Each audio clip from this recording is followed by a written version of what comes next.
Hello friends, welcome to my channel excellent coaching. Sample paper हम discuss कर रहे हैं और 2 सेक्शन ऑलरेडी डिस्कस कर चुके हैं। आज शुरू करेंगे सेक्शन 3। तो सेक्शन 3 में आपके 2 मार्कर क्वेश्चंस हैं और इसमें आपके कितने क्वेश्चंस हैं? 1 2 3 4 में ऑप्शन है, 5 6 में भी ऑप्शन है। तो 6 क्वेश्चंस हैं 2 मार्कर के।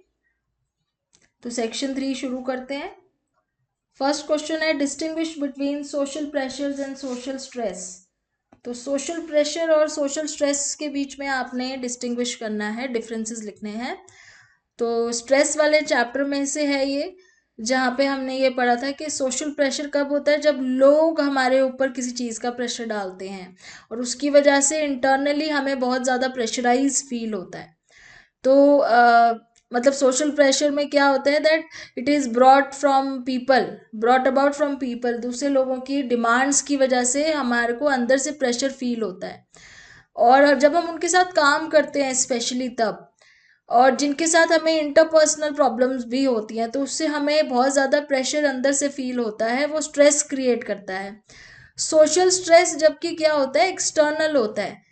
जब हम लोगों के साथ इंटरेक्ट करते हैं, जैसे कोई इवेंट हो गया, डेथ हो गई किसी की, या कोई और रिलेशनशिप खराब हो गई किसी के साथ, तो जब हमारा इंटरेक्शन होता है दूसरे लोगों के साथ, तो वो सोशल स्ट्रेस हो जाता है, जो एक्सटर्नल हो जाता है।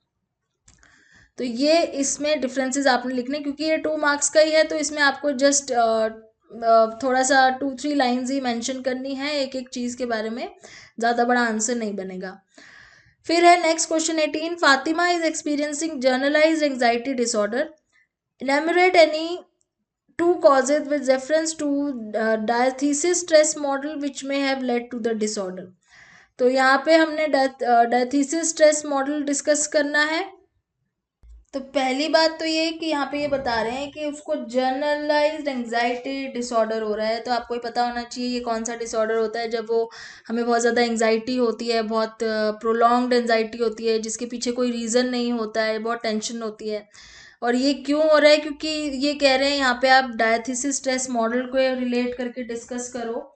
तो उससे उसमें हमने पढ़ा था, डायथीसिस स्ट्रेस मॉडल में हमने ये पढ़ा था कि अगर किसी पर्सन में, वो मॉडल ये बोल रहा है कि अगर किसी के अंदर साइकोलॉजिकल डिसऑर्डर डेवलप होता है, तो क्या पता वो बायोलॉजिकली प्री डिस्पोज्ड हो उसको लेके, मतलब उसके अंदर पहले से ही रिस्क फैक्टर प्रेजेंट होता है, खाली सिचुएशन जब ऐसी होती है तो वो नजर आने लगता है।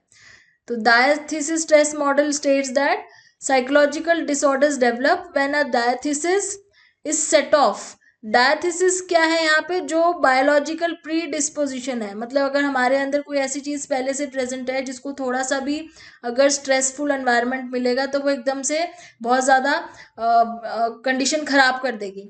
तो वो चीज़ अगर हमारे अंदर पहले से ही है, तो इसमें पहली चीज़ क्या होती है कि कोई बायोलॉजिकल एब्रेशन है हमारे अंदर पहले से ही, कुछ ऐसे जीन्स हैं, जेनेटिकली हो सकता है हमारे पेरेंट्स को कोई डिसऑर्डर था, या उनके अंदर कोई ऐसा जीन था जो हमारे अंदर आ गया है। तो बायोलॉजिकली हमारे अंदर एक एब्रेशन प्रेजेंट है, जिसकी वजह से हमें एंजाइटी हो रही है। ठीक है। दूसरा उसमें ये कहते हैं कि हम जिनके अंदर ये एब्रेशन होता है वो बहुत वल्नरेबल होते हैं, मतलब उनको जल्दी प्रॉब्लम्स डेवलप होने के चांसेस रहते हैं, साइकोलॉजिकल डिस्ट्रेस होने के चांसेस जल्दी होते हैं। ठीक है। एंड द थर्ड पॉइंट, जो इसका मॉडल का थर्ड पॉइंट ये कहता है कि वो पर्सन जो है ना, वो थर्ड कंपोनेंट उसमें ऑलरेडी प्रेजेंट होता है, जिसकी वजह से वो हमेशा इस रिस्क में रहता है कि उसे डिसऑर्डर हो जाएगा। लेकिन होता कब है एक्चुअली में, जब उसके आसपास की चीज़ें बहुत ज़्यादा स्ट्रेसफुल हो जाती हैं। तो हो सकता है कि फातिमा जो है उसके अंदर पहले से ही कुछ बायोलॉजिकल एब्रेशन हो, या पहले से ही उसके अंदर कोई ऐसा जीन हो जो इनहेरिटेड हो, जिसकी वजह से उसको ये डिसऑर्डर हुआ है। और उसके आसपास का एनवायरनमेंट, क्योंकि वो जीन की वजह से वो पहले ही फातिमा बहुत वनरेबल है, तो उसको उसके आसपास का एनवायरनमेंट बहुत ज़्यादा स्ट्रेसफुल रहा होगा, कुछ ऐसा हुआ होगा उसके आसपास के एनवायरनमेंट में, कोई स्ट्रेस फैक्टर होगा, जिसकी वजह से उसको एंजाइटी डिसऑर्डर शुरू हो गया है होना। तो इस तरीके से हम इसकी एंजाइटी को डायथीसिस स्ट्रेस मॉडल से रिलेट करके एक्सप्लेन करेंगे। फिर आएगा question number 19, differentiate between hostile aggression and proactive aggression बहुत सिंपल है। हॉस्टाइल एग्रेशन क्या होता है? जब हम किसी को इंजरी करने के लिए एग्रेशन दिखाते हैं, किसी को इंजर करने के लिए, किसी को मारने के लिए वायलेंट हो जाते हैं जब हम।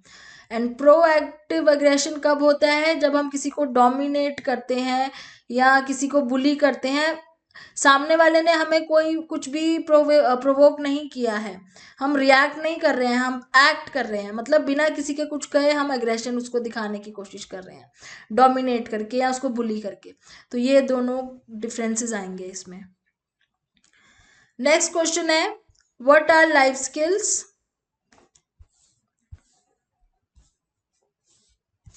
क्वेश्चन नंबर 20 का ए पार्ट है, आपके दो ऑप्शंस है। तो पहला ऑप्शन है what our life skills, list any 2 life skills. तो लाइफ स्किल्स क्या होते हैं?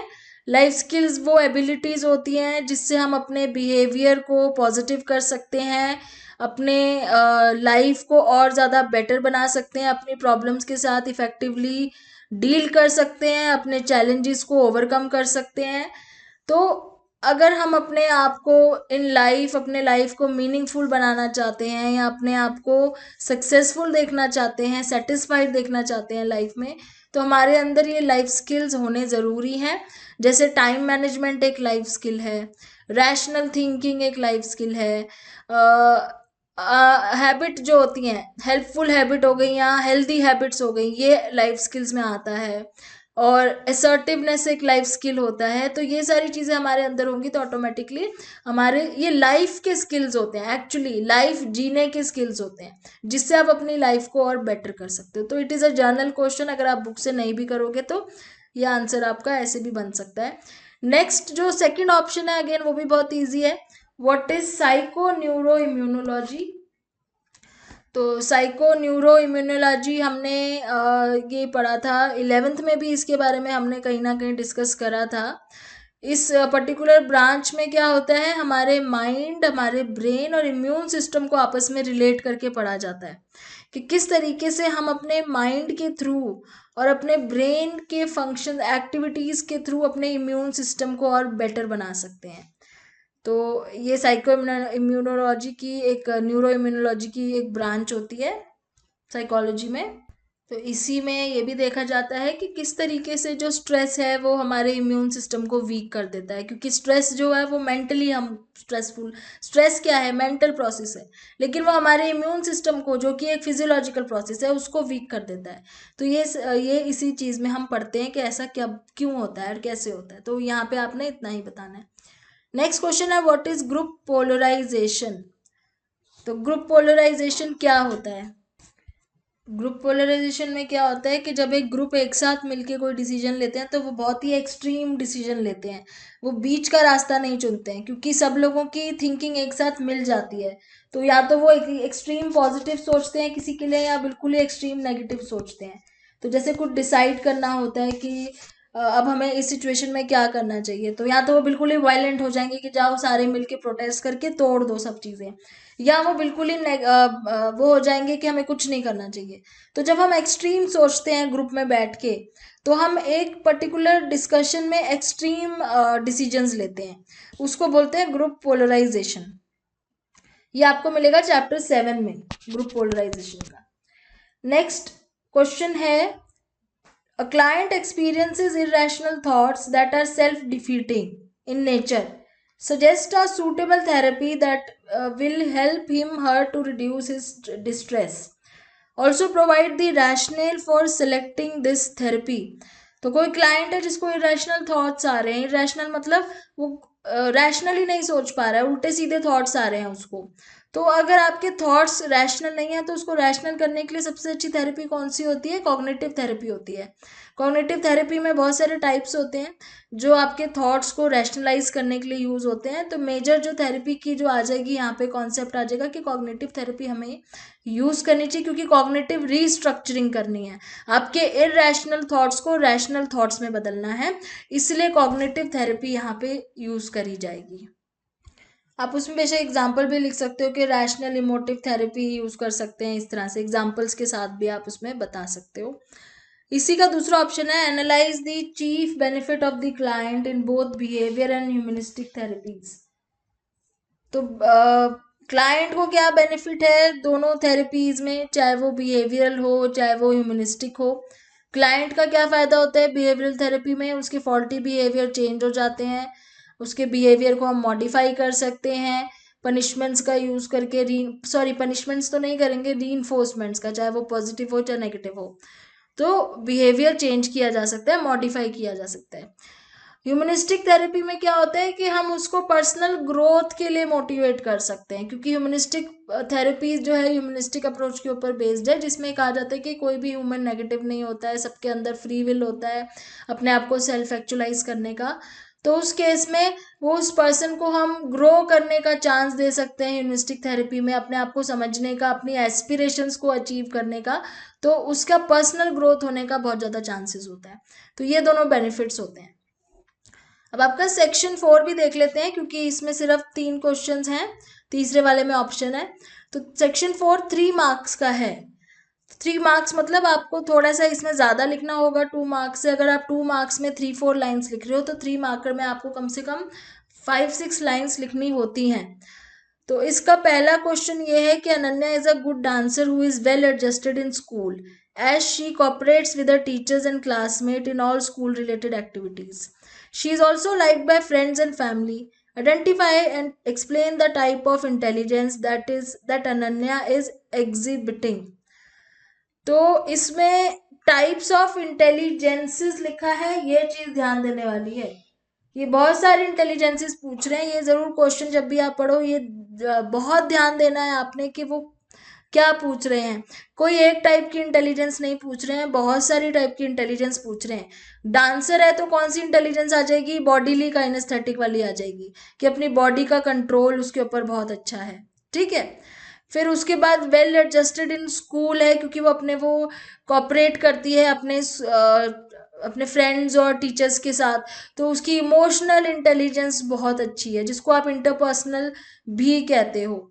उसके बाद आइडेंटिफाई एंड एक्सप्लेन, आपको एक्सप्लेन भी करना है, ये चीज़ आपने ध्यान रखनी है। आपको आइडेंटिफाई भी करना है और उसको एक्सप्लेन भी करना है।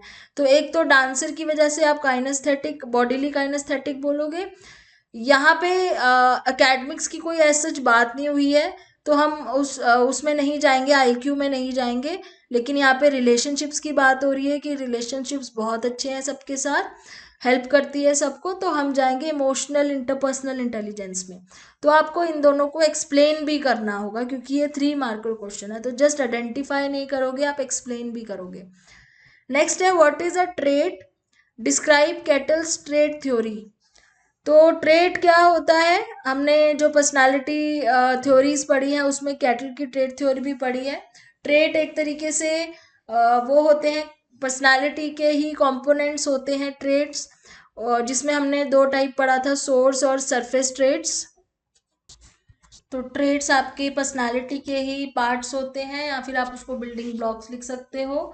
और इसमें आपने कौन से ट्रेट्स समझाने हैं जो हमने कैटल की थ्योरी में पढ़े थे, source trait and surface traits. तो सोर्स ट्रेट्स क्या होते हैं, जो स्टेबल ट्रेट्स होते हैं हमारे, और सरफेस ट्रेट्स वो होते हैं जो सोर्स ट्रेट के साथ इंटरेक्ट करके जो सरफेस ट्रेट्स बनते हैं, जो हमें एक्चुअली में किसी में नजर आते हैं। तो सरफेस ट्रेट्स वो है जो हमें किसी के अंदर किसी में हम नजर देख सकते हैं, हमें नजर आते हैं किसी के ट्रेट्स, वो सरफेस ट्रेट्स हो गए। सोर्स ट्रेट्स थोड़े से हिडन ट्रेट्स होते हैं, मतलब जो हमें सामने सामने नहीं दिखते हैं, बट वो होते हैं उस पर्सन के अंदर, और वो स्टेबल होते हैं, थोड़े ज्यादा स्टेबल। तो ये दोनों डिफरेंसेस आपने इसमें समझाने हैं। नेक्स्ट क्वेश्चन है explain the process involve in learning of attitude. तो लर्निंग ऑफ एटीट्यूड वो टॉपिक है जो हमने पढ़ा था, जिसमें हमने प्रोसेस ऑफ एटीट्यूड फॉर्मेशन के बारे में पढ़ा था। तो प्रोसेस ऑफ एटीट्यूड फॉर्मेशन में आपको लर्निंग ऑफ एटीट्यूड जो है उसके कुछ पॉइंट्स मिलेंगे, उसमें से आपने समझाने हैं पॉइंट्स। जैसे उसमें लिखा है कि learning of attitudes by association, और उसके बाद learning through rewards and punishment, through modelling, through cultural norms, इस तरह की चीज़ें उसमें दी हुई हैं, समझाई हुई हैं, जो आपने इसमें मेंशन करनी है और एक्सप्लेन करनी है कि किस तरीके से हमारा एटीट्यूड फॉर्म होता है। तो एसोसिएशन का मतलब क्या होता है कि जब हम किसी के साथ एसोसिएट करके सीखते हैं, किसी को देख देख के एसोसिएट करके सीखते हैं, फिर होता है रिवॉर्ड्स एंड पनिशमेंट के थ्रू हम सीखते हैं, या हम अपने कल्चर के थ्रू सीखते हैं, या हम किसी को ऑब्जर्व करके मॉडलिंग के थ्रू सीखते हैं। तो ये सारे आपने यहाँ एक्सप्लेन करने हैं। और इसी का दूसरा ऑप्शन कह रहा है explain the relationship between attitude and behaviour. तो एटीट्यूड एंड बिहेवियर के बीच में क्या रिलेशनशिप होता है। तो यहाँ पे आप ऐसे इंट्रोडक्शन दे सकते हो पहले कि जनरली हमें ये लगता है कि एटीट्यूड की वजह से हमारा बिहेवियर जो होता है, जो भी हम बिहेव कर रहे हैं वो हमारे एटीट्यूड की वजह से, लेकिन कई बार ये एकदम कॉन्ट्राडिक्टरी हो जाता है। जो हम बिहेव करते हैं वो हमारा एटीट्यूड से बिल्कुल उल्टा होता है। तो इस तरीके से ये रिलेशनशिप होता है एटीट्यूड और बिहेवियर का। प्लस उसमें कुछ पॉइंट्स भी आएंगे जो आपकी बुक में दिए हुए हैं, जैसे attitude is strong and occupy central place. जो एटीट्यूड है वो बहुत ही सेंट्रल प्लेस होल्ड करता है हमारे अंदर, हमें अपने एटीट्यूड के बारे में पता होता है। और जनरली किसी भी पर्सन के ऊपर कोई एक्सटर्नल प्रेशर नहीं होता है कि वो किसी एक पर्टिकुलर वे में बिहेव करे। दूसरी चीज इसमें आप ये मेंशन कर सकते हो कि पर्सन का बिहेवियर है जो वो इवेल्युएटेड बाय अदर्स होता है। The behaviour is not being watched और इवेल्युएटेड बाय अदर्स। तो पर्सन जो होता है वो सोचता है, the person thinks that behaviour would have a positive consequence, उसके बिहेवियर का एक पॉजिटिव कॉन्सिक्वेंस होगा। तो इस तरीके से आप पर्सन के बिहेवियर और उसके एटीट्यूड को रिलेट करते हुए कुछ पॉइंट्स हैं जो आपकी बुक में वो यहाँ पे मेंशन करोगे।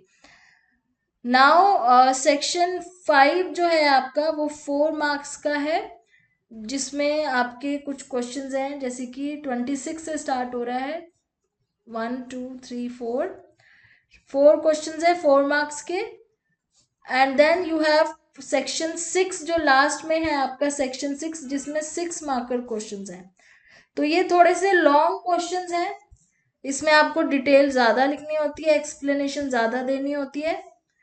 तो 6 मार्कर में आपके 30 एंड 31 दो क्वेश्चंस ही हैं, जिसमें दोनों में ही ऑप्शंस हैं। तो मतलब ऑप्शंस इस बार ही आपको काफ़ी मिले हैं चूज करने के लिए, सैम्पल पेपर के बेस पे ही आपके फाइनल पेपर बनेगा। तो इसको अब हम नेक्स्ट वीडियो में डिस्कस करेंगे सेक्शन 5 को। Thanks for watching.